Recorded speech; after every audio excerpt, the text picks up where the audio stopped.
Hello everyone, welcome to Shriram IAS. Myself Shiva Shankari alias Shiva Ignatius. So today we are going to see about an important topic in environment, right? That is wetlands. As you can see here, we are going to see about wetlands. What are the key facts related to wetlands? What are those all important facts which you require to know about wetland for UPSC? We will be discussing in this session. Okay.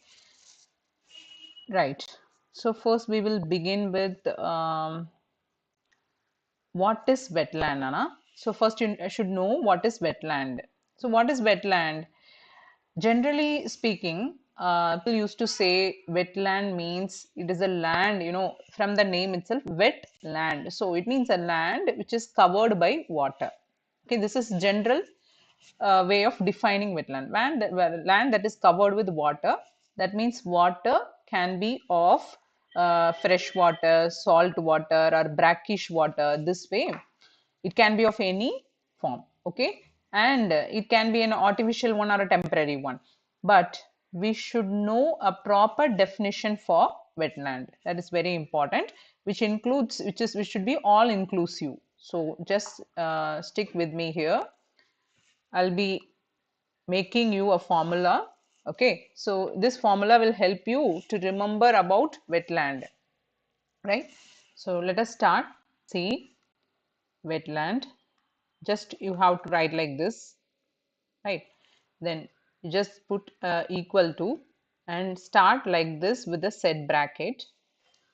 So what is wetland? Wetland can be an area of, it can be a area of, okay, marsh, fen, comma, you just put comma, fen, peatland. Okay, so I'll explain this for you. Peatland or water. First line about wetland should be like this: it is an area of marshy land or a fen or a peatland or water. This definition is given by Ramsar Convention. That is why this is very, very important. So this, from this you will understand completely what is meant by wetland. Okay, so Ramsar has given this definition, Ramsar Convention, which is the biggest convention so far for the protection of wetland, which is existing for the protection of wetland. So in that, the first line you can see it's area of marshy, fen, peatland or water. That means what? Is there a difference between all these terms? Yes, definitely there is. See, you can know what is marshland. Marshland means it's a land, okay, which is covered with water, and you can see here mostly the grasses dominate this area, okay, than the trees. That is the difference between marshy and swampy area. Very often when you are reading your environment notes, you will come across this term called a swamp, this term. I'll differentiate with different color. See this word swamp, Anna. So swampy areas are the region where there also the land is covered with water only, but here trees dominate. But in marshland, instead of trees, grasses will dominate the area. So that is marshland. Then come to fen. Fen is an area where you can see the peats starts accumulating. Peat. This peat is here, no? This peat starts accumulating in this area, and the area is rich, it gets rich water with rich minerals, I can say. Okay, this area gets water which is flowing inside with rich minerals. Okay, that is fen. Then what is peatland? Peatland means you can see that mostly this area is completely logged, waterlogged. Okay, continuously throughout the year it is waterlogged. So what happens in the peatland? If there are plants which are existing, or even starting from phytoplanktons you take to the grasses, what happens? They will not decomposing, in a decomposed stage, all will be inside that wetland only in the waterlogged area. So they form a rich resource called peat. Okay, it's a rich resource which is required for energy purpose, that is called peat. So this is peatland.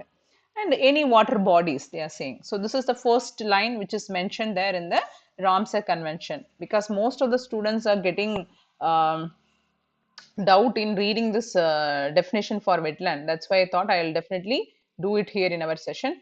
And then you can see, comma, not only this, comma, that wetland can be, either it can be it can be natural or artificial. Okay, natural wetland or man-made. Man can would have created artificial. Okay, temporary water storage. So a tankas like this for storing water, dams nearby that area. So all these are artificially made wetland. A depression even artificially made. So that's how they have said not only natural bodies will be included here, all those artificial, man-made also can be included in the definition of wetland, right? And then it can be, the third point is it can be permanent. Permanently you can see, it is logged, waterlogged, or it can be temporary. So this line also you can see sometimes in those areas the waters are logged continuously throughout the year. You can see the water, but sometimes it is drained, but the water is still having saturated soil. It is the land is still having a saturated soil. Okay, so that's why we can say it can be permanent or temporary. And then with water, this is next line. Okay, would come out with water that is static or flowing. Static or flowing. Okay, so that means water is moving in moving stage, like rivers you take, river banks, rivers, riparian areas, nearby, the coastal part of a river, not coastal part, the margins of a river we can say. Okay, and static area like lakes, uh, ponds, all these are static bodies. Okay, so these, that's why we have said it can be either static or it can be in a flowing nature. Okay, this is also included. And since we don't have space, I'll move to the next page and I'll write for you. Continuous, it is continuous. Okay, so plus along with this you have to put comma, right? The water can be, okay, the water in the wetland, that means the water in the wetland can be fresh water or brackish water. Okay, fresh water, brackish water, or it can be completely a salt water. Okay, completely a salt water. So that means fresh water, we all know that it sorry, rivers, inland water bodies mostly contain fresh waters. Brackish water means it's a mixture of both. It is not too salty also, it is not fresh water also, without salt content also. So it's a mix of both. That is called brackish water, or it can be completely of a salt water. Okay, so like a marine coast as you go, you will have only salt water. Plus the last line you can see in this definition, plus, okay, plus including the marine area,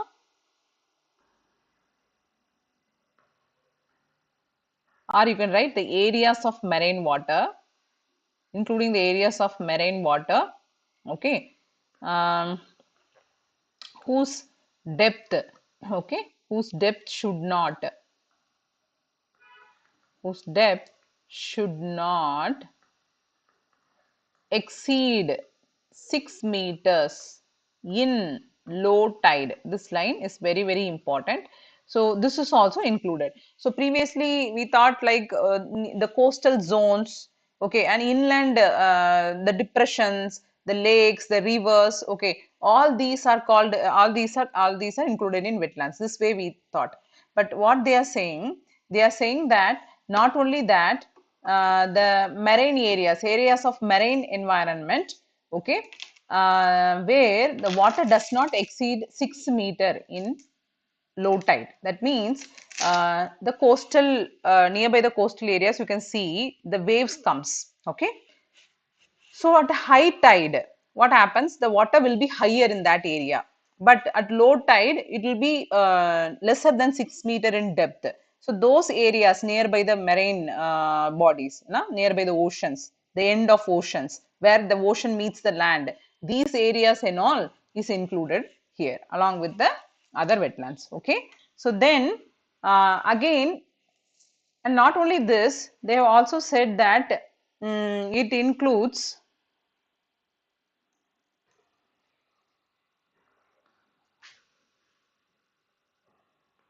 it also incorporates along with this. Okay, so this is one complete definition. Along with this, it also incorporates,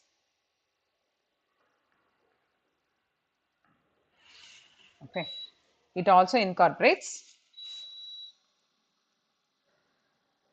riparian and coastal. So this is also important, riparian plus coastal zones.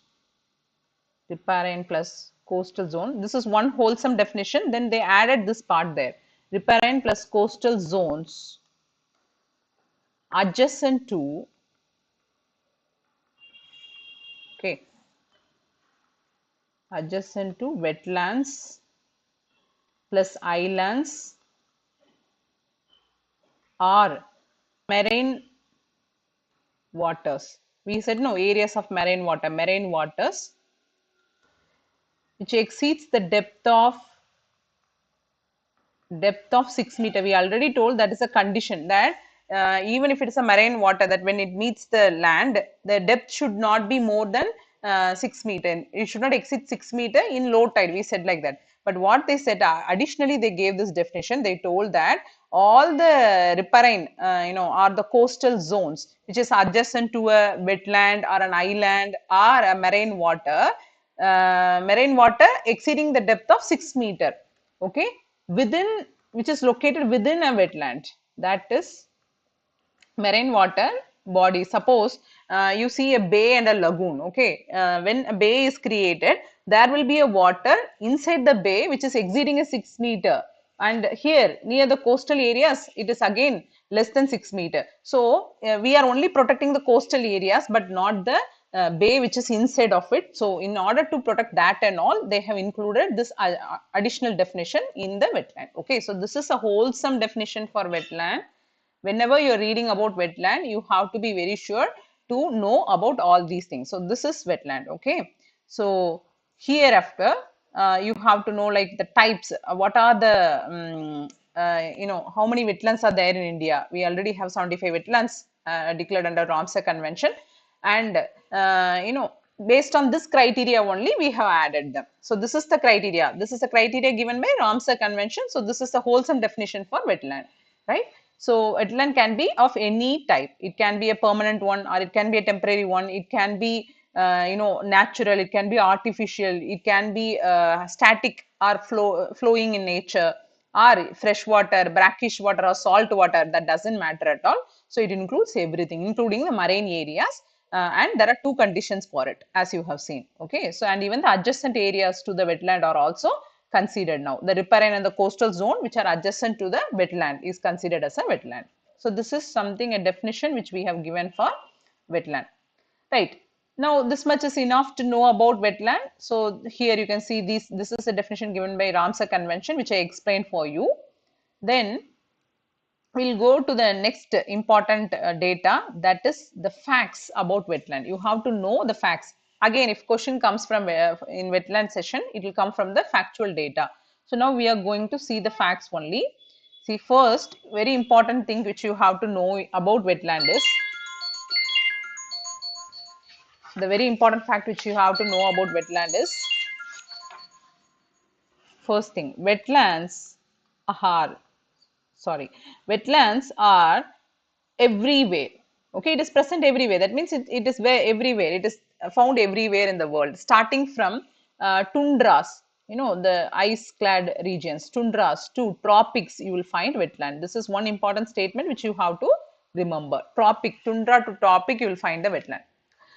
Second important statement which you can remember under wetland is, questions will be coming from these factual data only.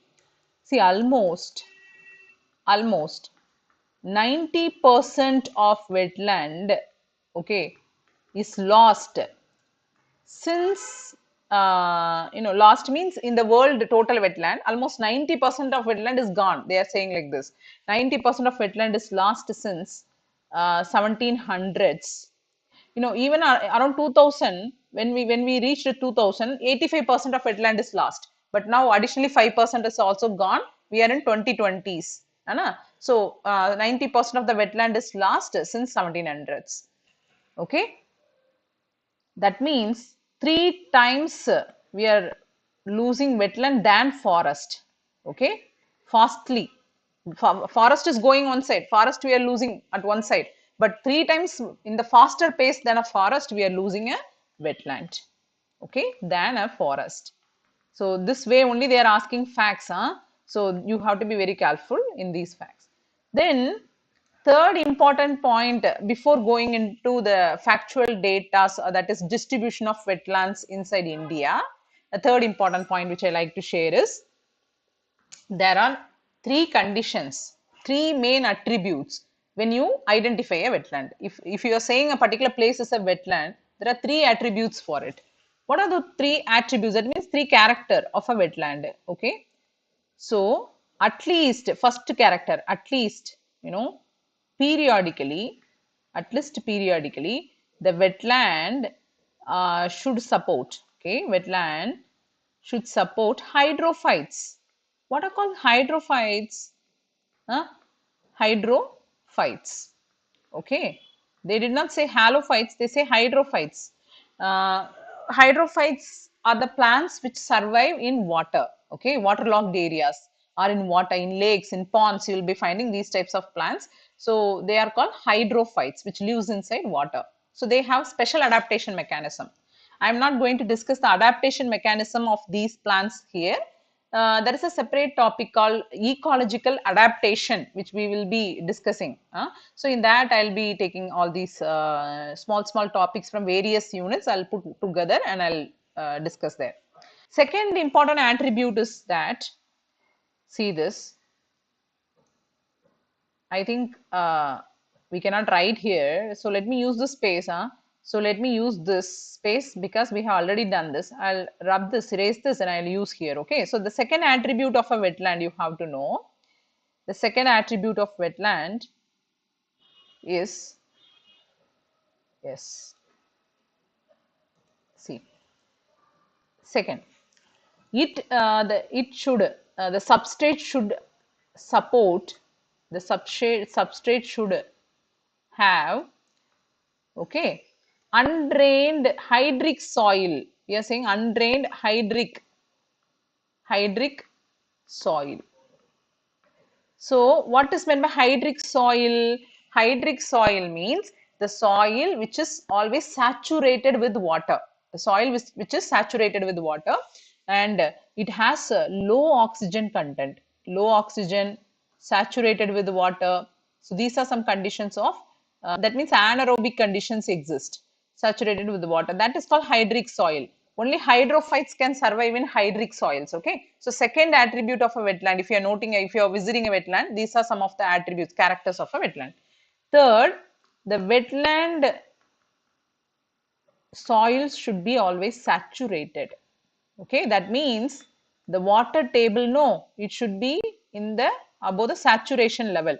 Either the water should be above the soil or the water table should be below the soil, very much below. So when you are digging, how to identify when you are digging that soil, water should come out immediately. So the water table should be in the saturated position. So wetlands should have consist of these three attributes. This is also another important fact about wetland. Then come to this important fact above all. This is very important. From this only questions are lifted then and there when they are asking about wetland. See, this is percentage of wetland in the total geographical area in our country. So which state, top four state which is having more number of wetlands, compared to the geographical area. So we have put up in that. If we have to say like that, Gujarat is the state which has more number of geographical area comprising of wetland. So you can see around 3.47 million area is occupied by wetland in Gujarat. Then followed by UP, followed by West Bengal. Top four states I have put here. Then comes Maharashtra. Okay, so we may always get confused. Okay, West Bengal may be the state which has highest wetland, but no. When you are talking about mangrove, that's how they will confuse you. But when you talk about mangrove, the largest mangrove which is present there is in West Bengal, largest area occupied by mangroves. Same way, the area comparative to the geographical area. Now we are comparing the state's geographical area to the percentage of wetland. In that, Gujarat occupies the top position. Then comes UP, then comes West Bengal. This way, you have to be very careful when reading your facts. Then the bottom four states. Now we discussed about the top four states. So least number of wetland where it is present. To see first, Delhi is the least, very least wetland is present in Delhi compared to the geographical area, as you can see. And after that, Sikkim. Most of all, we will get confused how Sikkim. How come you will say that Sikkim is having a least wetland and all, but it's still having. So Sikkim, and then before Sikkim it is Mizoram, and before Mizoram it is Tripura. So it is like in the least and next least, and then this way we have arranged it. Okay. So this is another factual data which you have to keep in mind. Then comes this is very important fact, the wetland category and the total wetland area. Okay, so in if I am considering the total wetland area as 100 percentage, in that 100 percentage, how much of the percentage is occupied by these categories of wetlands? See, in this, these four are very important. If I want to discuss these four, you take inland wetlands, and there are two kinds of wetlands. One is the wetland occurring in the inland regions, that is inside the land, okay, not in the marine areas, not near the coastal areas. So which is in the inland, located inland, that is one type. Another is coastal wetland. Now you see, in inland wetland there are two types. One is naturally occurring inland wetland, another is man-made inland wetland. So there are two types like that. Okay, so naturally occurring, another is man-made. Then the same way in the coastal wetland also, one which is naturally there, other one is made by the man. So now you come here in inland wetland. Okay, nature wetlands is occupying 43.40% of the total 100% wetland, 100 percentage of wetland area in India. Almost 43 percentage, okay, nearly half of the percentage is occupied by inland wetlands, that is naturally occurring inland wetland. Okay, and you see the 25.83 percentage, half of this is inland wetland, that is man-made, artificially made inland wetland. Okay, so totally you can see this, the inland wetland is occupying around 70 percentage, nearly 70 percentage of the wetland is inland wetland only. Okay, approximately I'm saying, we are not going to do additional subtraction here like mathematics, but approximately we can say around like most approximately to say around 68 percentage you take. That's why I told approximately 70 percentage of wetland is inland wetland only. Either it can be man-made or either it can be artificial. You come to the coastal wetland. Coastal wetland which is naturally occurring is around 24.27 percentage. Okay, 24.27 percentage is naturally occurring coastal wetland. But man-made wetland is very least, that is 2.86 percentage only is man-made. So around totally you can say that 26 percentage or 27 approximately, I am saying 27 percentage, and here approximately we can say to 69 percentage. Okay, we need not calculate very aptly. So it's occupied by inland wetland and this is coastal wetland together, I am saying. And in that you have also should memorize the fact based on splitting that. Okay, natural how much, man-made how much. That means not the numbers. Don't calculate like that. You have to know, you have to put a graph always like this. See, like when you are studying, you have to write inland. Okay, the fact should be like this: inland wetland is always greater than coastal wetland. Okay, first fact. First, it should be like mathematical formulas. You have to frame a formula and then you have to remember it. Inland wetlands are always greater than coastal wetland. And second important fact is, since the space is very bad here, we'll utilize here. So at least this area will do good. See, first fact which we have written is inland. Inland wetland is greater than coastal wetland. No, the area. Coastland wetland. One fact. Second fact. In inland wetland, inland natural wetland is greater than inland man-made. This is also true, no? Man-made. Then third fact.